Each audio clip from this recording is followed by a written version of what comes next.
Hi, Chris Cameron coming to you from sunny Florida.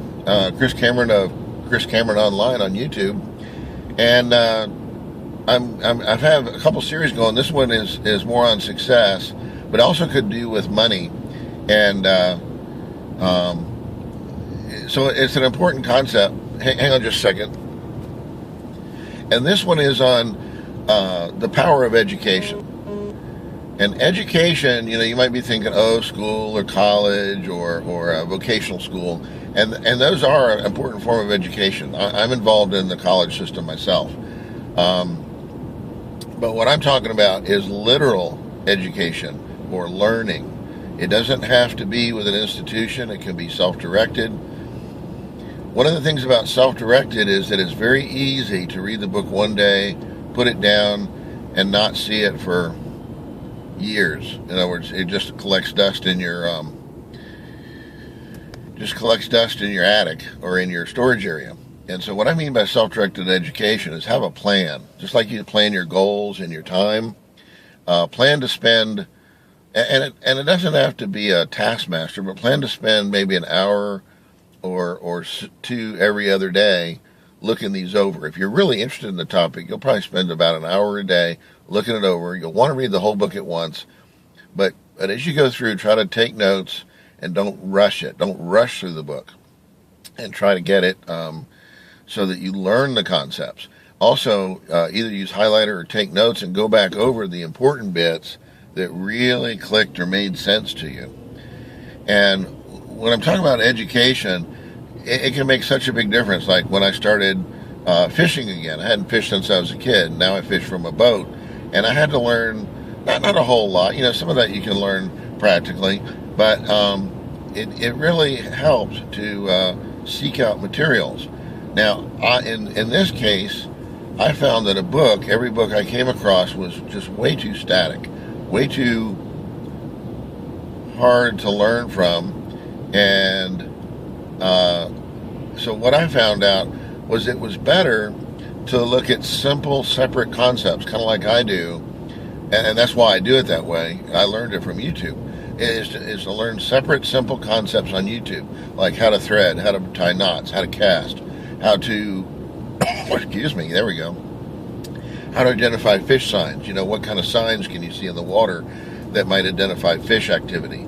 And then I've also used it to learn about other topics as well. How to run and operate a boat, even though I knew the basics, and the dealer showed me stuff.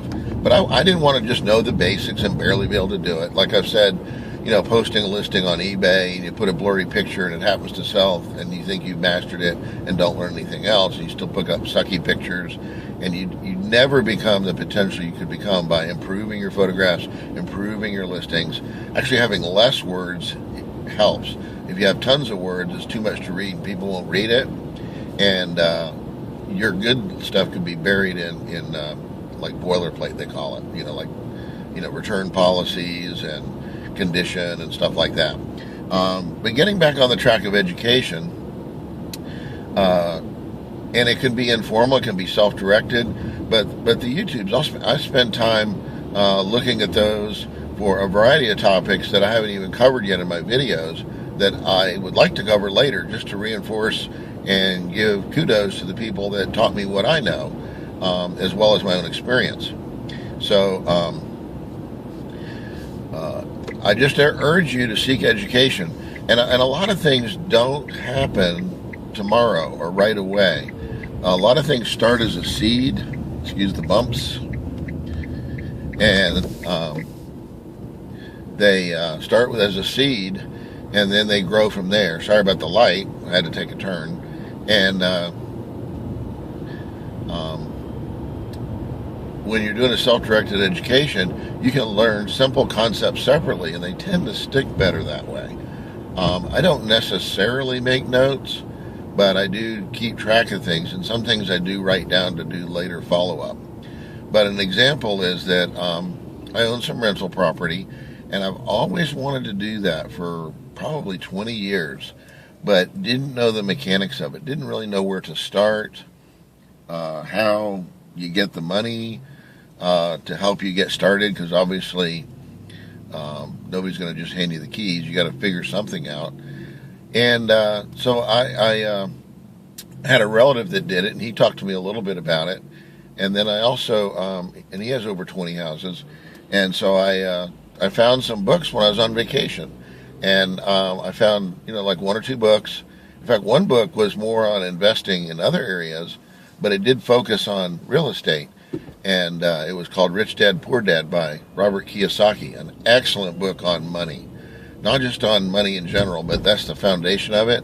But his source leans towards real estate, but it covers a lot of other things. You don't have to have any interest in real estate to read that book. And I think it should really be required reading in college or high school or something. But they don't ever teach about money. They teach about how to earn, how to have a job and have a profession and have professional skills. So anyway, I had probably thought of owning property for 10 or 20 years before I actually did it. But the time was right in our life. Our children were old enough that, it wasn't going to be a burden or impact on the family life. Excuse me. And we started. Not only did we start, but I had gotten some serious condition and was going in the hospital after I had agreed to sign for 2 houses within a week of each other. And we delayed one closing until I could get out. Didn't stop us. Now, if I'd passed away, we probably wouldn't have, but it was pretty critical. But I ended up buying them, and I was so weak I couldn't do any work at first, but I walked around and take notes in my new houses, what needed to be done. So you can't let anything stop you. But self-directed education is so powerful. I know I'm running a little bit long on this video and wandering a little off topic, but YouTube is very powerful. Articles online can be very powerful. But if you can find a YouTube or something, a lot of times on the fishing, I found kids that were, or young people that were, 16, 18 years old doing these videos from some rural place. So for me, I happen to have a master's degree, which doesn't matter because it's not on that topic, I can tell you. And I'm learning from these guys. But there's no official structure that a 16-year-old could teach a 50-some-year-old. So it's just a wonderful resource. And again, sorry for the light. I'm going to wrap this up. Thank you so much for watching. If you'd smash that like button. This is Chris Cameron Online on YouTube. Thank you.